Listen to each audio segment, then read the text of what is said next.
¿Qué tal amigos? Nuevamente les habla su amigo y hermano en Cristo, Antonio García Hernández, como siempre en este su canal Estudiando el Verbo. Nuevamente quiero darles a cada uno de ustedes la bienvenida. Por razones de salud hemos dejado de subir algunos audios, pero con la ayuda de Dios estamos aquí. Para ello quiero suplicarles que nos tengan en sus oraciones. Hemos estado un poco delicados de salud, pero vamos a seguir adelante hasta donde Dios nos permita y podamos servir de instrumentos para presentar el Evangelio eterno. Vamos como siempre al estudio de la Biblia. Quiero invitarles para que ahí donde estén me acompañen y tengamos una palabra de oración. Oremos. Bendito sea nuestro Padre que estás en los cielos, te alabamos y glorificamos y te agradecemos, oh Padre, en esta hora por cada una de tus bendiciones y porque a pesar de todo, Señor, nos mantienes aquí en la lucha, en la fe, iniciando este año, Señor. Bendice a cada uno de los que nos escuchan y nos han de escuchar, Señor. Bendice este trabajo, este ministerio que tiene como propósito, Señor, anunciar las buenas nuevas de salvación, promover el estudio de tu palabra, pero sobre todo, Señor, que el mundo te conozca, Señor. Que el mundo sepa de tu justicia, que el mundo sepa de tu amor, Señor, a través de tu palabra, Señor. Gracias, Padre eterno, perdona nuestros pecados, límpianos, cúranos de todas nuestras enfermedades, habilítanos con poder en esta hora, porque en Cristo Jesús te lo suplicamos humildemente. Amén, amén.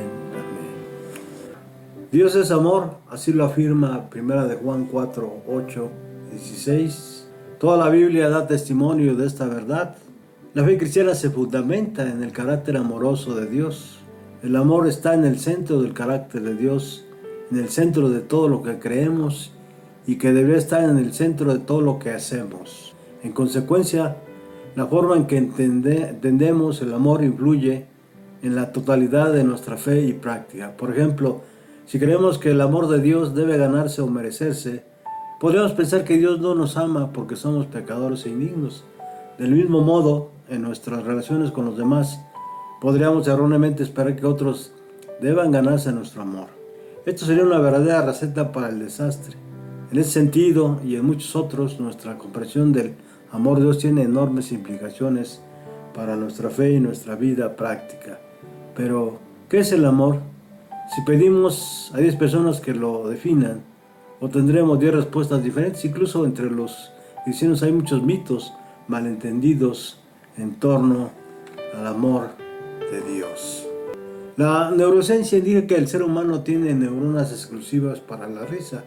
Es decir, hay funciones cerebrales que solo se ejecutan cuando sonreímos. Eso indica que Dios nos creó para la felicidad plena. Durante la semana sonreamos a muchas personas, enviamos mensajes con caritas sonrientes, aplaudimos por alegrías. Puedo ver en tu rostro las toneladas de bendiciones que Dios ha puesto en tu corazón. Hoy vamos a revisar y a testificar sobre cómo la palabra de Dios nos hace felices. Nosotros somos la mayor alegría de Dios. Esto es lo que el versículo para memorizar nos asegura al decir que el Señor tu Dios está en medio de ti, poderoso para salvar. Se gozará en ti, con su amor te renovará, se regocijará en ti con cánticos de alegría. Sofonías 3:17. Entonces, dividamos en unidades esta alegría. ¿Cuán fácil o difícil es agradar a Dios? Esa es una de las grandes preguntas. Pablo nos invita a hacerle agradar a Dios ahí en 2 de Corintios 5:9. Dios agrada del que le teme y hace justicia. Hechos 10:35. Y los perfectos de camino son agradables. Proverbios 11:20. Para saber cómo agradar a Dios necesitamos conocer el valor que tenemos para Él y qué le hace sentir alegría y regocijo. Vamos entonces en esa lección a ver algunos puntos interesantes que nos van a ayudar a agradar a Dios? Primero debemos saber que nuestro valor, ¿cuál es el valor que tenemos ante los ojos de Dios? Es decir, cuán valiosos somos para Dios. Número 2, la complacencia de Dios. ¿Puede Dios regocijarse con lo que hacemos? ¿Cómo puede complacerse a Dios? Y número 3, ¿cómo agradar a Dios? ¿Cómo podemos agradar a Dios? ¿Cuánta fe se necesita para agradar a Dios? Vamos al primer punto rápidamente. Nuestro valor a los ojos de Dios.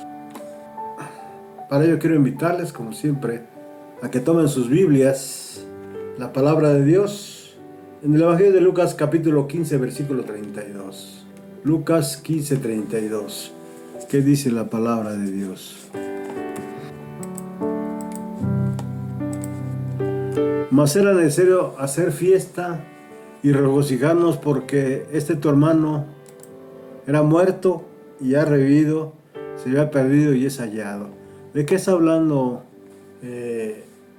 esta parábola de Jesús? Está hablando de la parábola, sin duda, del hijo pródigo. La parábola del hijo pródigo. El hijo menor no merecía en verdad la recepción que había recibido, pero el padre afirmaba que era correcto y necesario darle al joven una alegre bienvenida. La fiesta no fue dada porque el hijo menor tuviera méritos, era sencillamente la expresión de gozo del padre y correspondía que el hermano mayor también participara de ese gozo. Y según lo que dijo Jesús, esta debía ser también la actitud de los escribas y de los fariseos hacia los pecadores. Al efecto del padre con su hijo, que por tanto tiempo había estado perdido, no disminuyó en nada su amor por su hijo mayor. Su amor su amor por ambos los incluía, a pesar de las evidentes faltas de ambos. Afortunadamente no se basa en cuanto podamos merecer su gran amor, ¿verdad? El amor de Dios no se limita al amor humano. En Lucas 15 encontramos a Dios buscando a sus hijos descarriados, es decir, a nosotros. En la parábola de la oveja perdida, el pastor lleno de gozo invita a sus amigos, gozaos conmigo, en Lucas 15, el 4 al 6. Y en la parábola del dracma perdida, la mujer invita a sus amigas, gozaos conmigo, Lucas 15, 8 al 9. Como ya dijimos en la parábola del hijo pródigo, el padre explica que era necesario hacer fiestas y regocijarnos, ahí en el versículo 32 de Lucas. Desde nuestro punto de vista, el hijo era totalmente indigno de ser festejado, versículo 30. Pero el hijo soy yo, pecador indigno. ¿Qué ha visto Dios de valor en mí? Para él somos lo suficientemente valiosos como para hacer fiesta. Su alegría es vernos volver a él. ¿Cómo?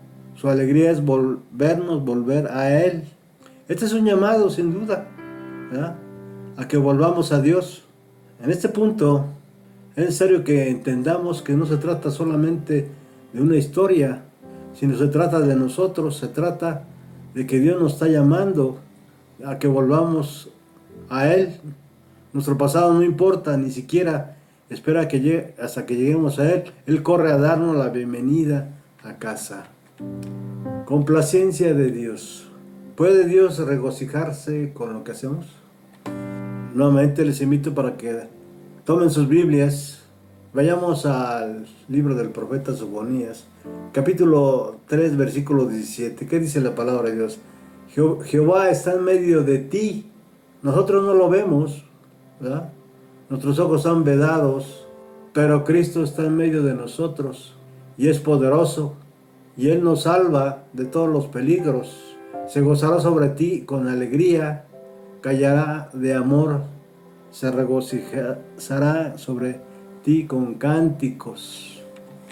Si alguna vez has pensado en Dios como un padre severo, siempre enojado por tu mal comportamiento, te hará cambiar tu perspectiva de Dios.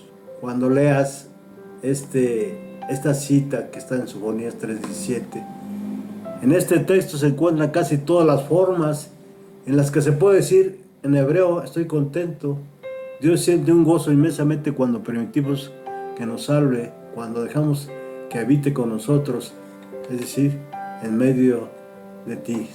Nos llama efusiva, que significa mi delicia, Isaías 62:4.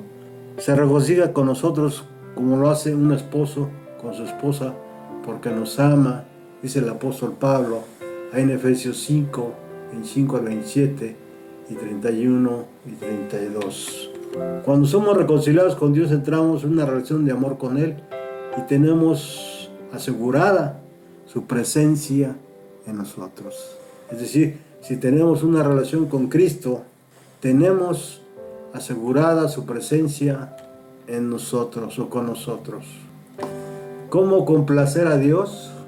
Nuevamente quiero invitarles para que vayamos a Salmo 149:4. Tomen sus Biblias. Salmo 149:4. Porque Jehová tiene contentamiento en su pueblo, hermoseará a los humildes con salvación. Es decir, Dios no está enojado con su pueblo. Los que nos apartamos somos nosotros, ¿verdad?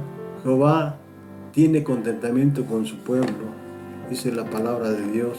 Es posible que Dios se complazca en insignificantes seres humanos teniendo todo un séquito de seres inmaculados que lo adoran. ¿Qué hay en nosotros que pueda dar gozo? El amor que Dios nos tiene hace que seamos de gran estima ante Él. Isaías 43:4. Pero hay cosas que en nosotros que le complacen y otras que le desagradan. ¿Qué es lo que le desagrada? Proverbios 15 del 8 al 9. Proverbios 15 del 8 al 9. Proverbios 15 del 8 al 9. El sacrificio de los impíos es abominación a Jehová, mas la oración de los rectos es su gozo. Ahí vemos las dos partes. ¿Qué le desagrada?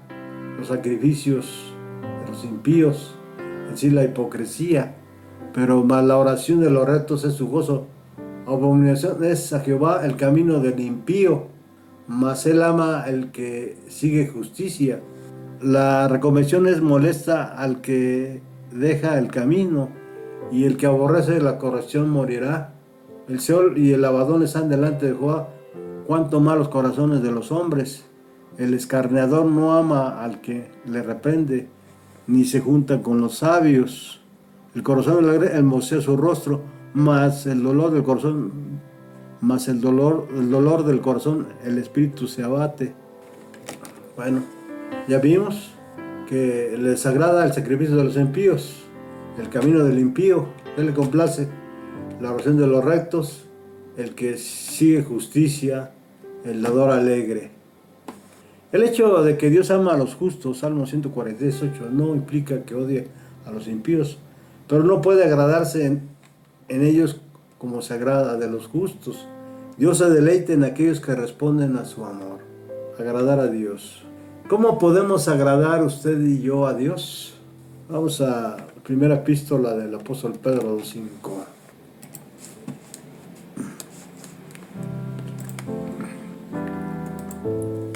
Y vosotros también, piedras vivas, sed edificados como casa espiritual y sacerdocio santo, para ofrecer sacrificios espirituales aceptables a Dios por medio de Jesucristo. El apóstol aplica a los creyentes la misma frase que ha usado para referirse a Cristo. 1 Pedro 4. Cada creyente es una piedra viva debido a su unión con Cristo vivo. Nadie puede vivir una vida santa sin una íntima unión con Jesucristo. Dios siempre da el primer paso, ofreciéndonos su amor y su salvación. Romanos 5:8. A partir de ahí, nos deja libres para elegir si respondemos a su amor. En caso afirmativo, podemos responder con un simple gracias, nos vemos en el cielo. Podemos buscar la forma de agradar mejor a quien tanto nos ha amado. Nuestra respuesta no solo podrá ser agradable a Dios cuando sea motivada por medio de Jesucristo, 1 Pedro 5. Es la obra de Jesús y la intercesión lo que hace que nuestras acciones agradables a Dios. Es decir, no somos nosotros los que ponemos o nos manifestamos de manera tal que podamos agradar a Dios, son las obras de Jesús y su intercesión las que hacen que nuestras acciones sean agradables al Padre. Solo por su mediación podemos ser considerados dignos al ser transformados a su semejanza, 2 Corintios y 1 Juan 3:2. ¿Cuánta fe se necesita para agradar a Dios? Dice el apóstol Pablo, porque sin fe es imposible agradar a Dios. Vamos al libro de Hebreos, capítulo 11, versículo 6. Porque sin fe es imposible agradar a Dios, porque es necesario que el que se acerca a Dios crea que le hay y que es galardonador de los que le buscan. El Creador es infinito y sus criaturas son irremediablemente ilimitadas, por lo tanto hay cosas que deben aceptar por fe. Creer exactamente lo que Dios dice es un ejercicio, el ejercicio más elevado del que sea capaz la mente humana. No hay duda que debemos creer exactamente lo que Dios dice para que podamos ocupar perfectamente un lugar designado para nosotros en un universo perfecto, pues una comprensión del amor de Dios culmina en la fe. En la persona divina humana del Salvador por primera vez se unieron un amor semejante al de Dios y la fe humana. Sin fe es imposible agradar a Dios, es decir, es imposible estar a la altura de sus requerimientos. En un universo perfecto no hay lugar para un ser creado que no tiene fe en un gobernante del universo. Si no hay fe en Dios, solo puede haber temor y resentimiento y finalmente desesperación. Y el que se acerca, es decir, debe profesarle fidelidad y crea que le hay, creer que Dios realmente que existe es el fundamento primero de la fe cristiana. Por medio de la naturaleza de su palabra y de su condición providencial, Dios ha proporcionado a los hombres toda la comprobación de su existencia que necesitan y pueden utilizar los seres inteligentes. El autor descarta los conceptos distorsionados de Dios como los que sostienen los panteístas. Todo aquel que tiene fe ya es galardonado. El autor incluye o excluye los conceptos referentes a Dios como los del deísmo y el universalismo. Es de suma importancia que los hombres respondan al amor de Dios y cumplan con su voluntad revelada, pues ha establecido un día en el cual juzgará al mundo, Hechos 17:31. Un día cuando pagará cada uno conforme nos obra, Romanos 2:6. La tremenda perspectiva de que algún día estaremos ante el gran juez del universo es indudablemente un poderoso incentivo para vivir rectamente. Un gran temor al fuego del infierno nunca salvará a ningún hombre, pero puede ser un poderoso factor para sacudirlo y hacerlo salir de su letargo. El infinito amor de Dios, como se revela en Cristo Jesús, proporciona al hombre el único incentivo eficaz para la salvación. Y yo digo amén. Un ingrediente básico para agradar a Dios es la fe, ya dijimos. Pero podemos preguntarnos, ¿tengo suficiente fe como para agradar a Dios? Jesús habló de la fe del tamaño de un grano de mostaza, Lucas 17:6. ¿Cuánta fe es eso? En cierta ocasión un padre llevó a su hijo a los discípulos de Jesús para que lo sanasen. Ellos no pudieron, así que cuando Jesús llegó, el padre le pidió que realizase el milagro, Marcos 9 del 14 al 18. Desanimado, la petición del padre incluyó la frase, si puedes hacer algo, Marcos 9:22, a lo que Jesús replicó, si puedes creer, al que cree, todo le es posible, Marcos 9:23. El padre le ofreció la poca fe que tenía. Si pudiera hacer algo con esto, hazlo por favor, Marcos 9:24. Una pizca de fe fue suficiente. Jesús acepta aún la fe más pequeña. Vamos a terminar con estas dos joyas de la pluma inspirada del R.G. de Huay, que se encuentran en Palabras de Vida del Gran Maestro, página 267 y 107. Para gloria del Maestro, ambicionad cultivar todas las gracias del carácter. Debéis agradar a Dios en todos los aspectos de la formación de vuestro carácter. Podéis hacerlo, pues Enoc agradó al Dios aunque vivía en época degenerada, y en nuestros días también hay Enocs. Jesús nos concede el privilegio de llamar al Dios infinito nuestro Padre. Este nombre, pronunciado cuando le hablamos a Él y cuando hablamos de Él, es una señal de nuestro amor y confianza hacia Él y una prenda de la forma en que Él los considera y se relaciona con nosotros. Pronunciado cuando pedimos un favor o una bendición, es una música en sus oídos. Y hasta aquí llegamos con este repaso de lección, esperando, como siempre, haber cumplido, haber llegado a su corazón y haber sembrado en su mente la palabra de Dios, ¿sí? De manera que pueda haber frutos del Espíritu Santo en su vida. Hasta pronto.